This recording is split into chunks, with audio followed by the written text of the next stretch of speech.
Hi, this is Richard White again.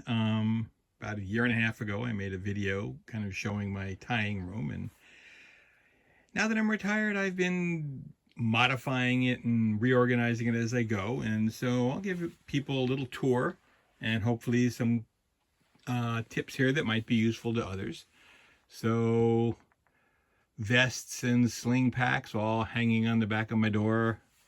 Um, a rack for rods and all my larger reels, saltwater reels, and we'll just go around as we go.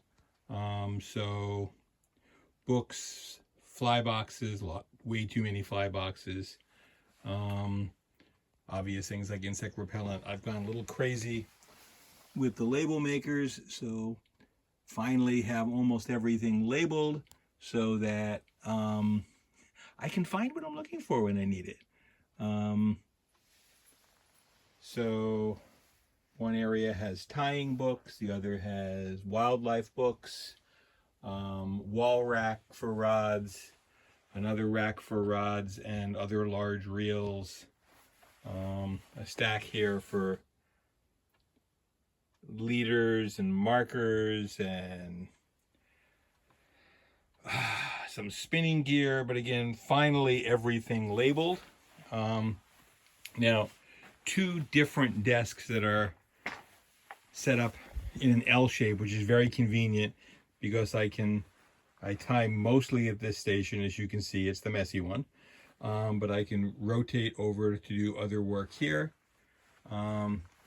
Hooks are organized in these very nice containers. They have 20 compartments.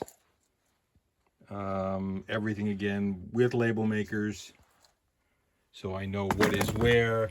Scud, caddis, jig, dry flies, small streamers, nymphs.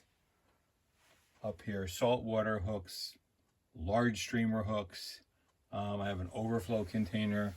Again, the same type of containers here used for larger beads.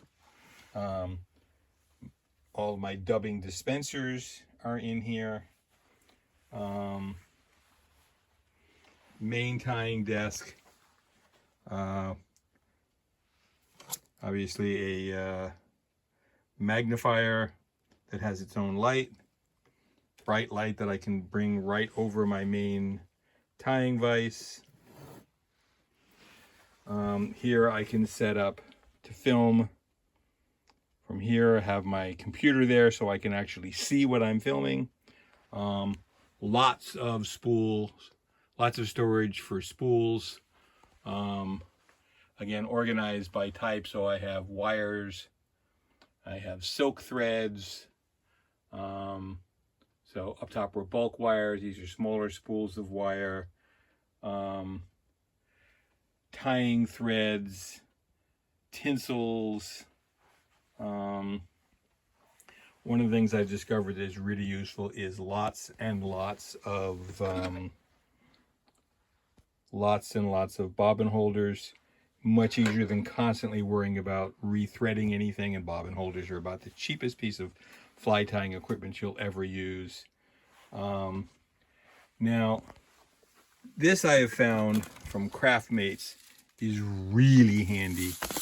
These are compartments, little containers, each of which has 7 compartments, but you can, when you open them, bring this in, you open them, if you push on this bar, you can then select, push on this bar, hold it in, you can select which compartment to open, so you only open one at a time, which things like beads or hooks, and this is very useful for either, is incredibly handy so that you are not spilling beads or hooks all over everything. Trust me, before I had this system, I did it.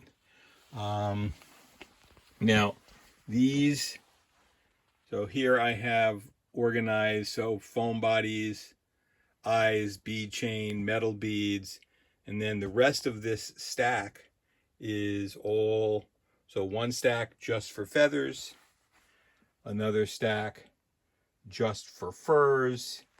here, chenille. Almost everything in here is artificial fibers.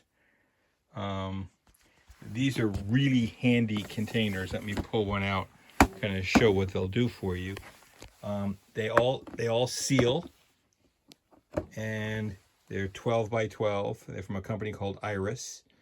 They make them in all sizes, and it comes with a rack. You can see some of these racks have 5 drawers, some have 6 drawers. They make some with 3 drawers.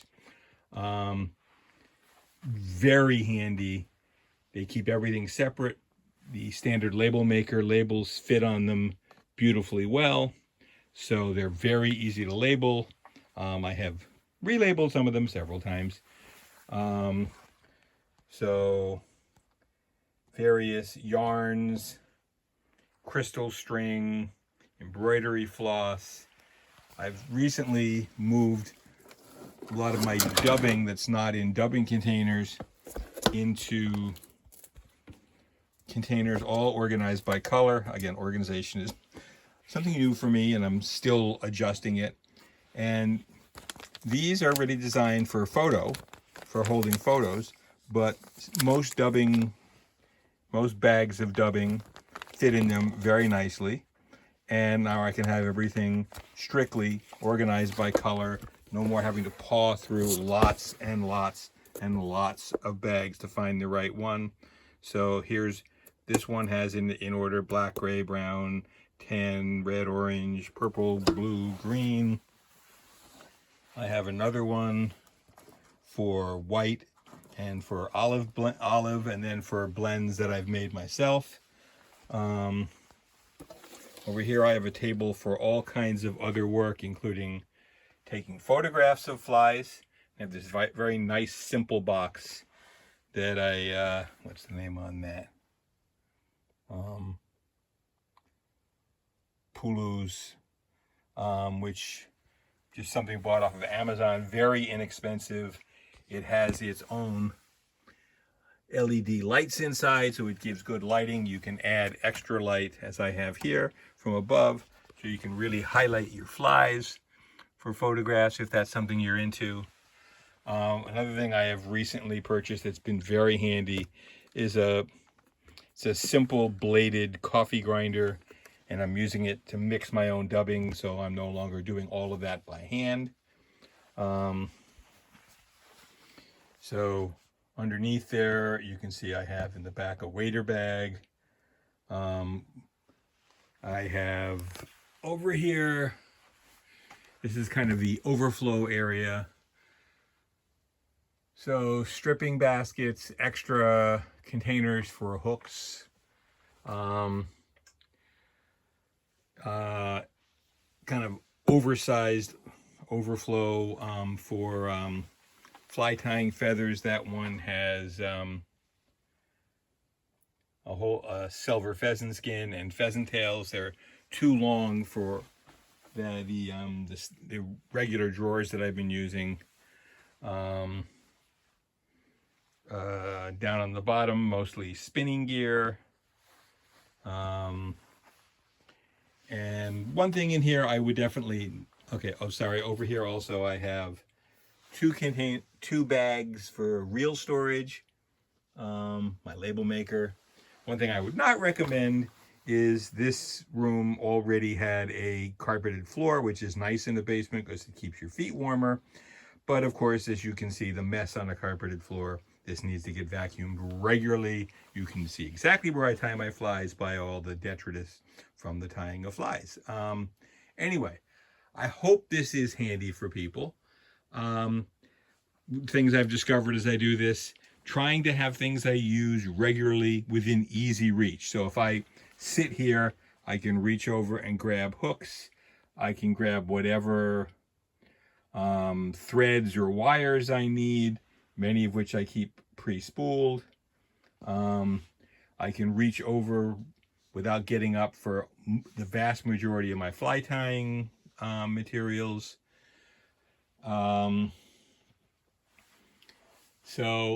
So far, this is working well for me. I'm sure at some point in the future I will fiddle with reorganizing it yet again.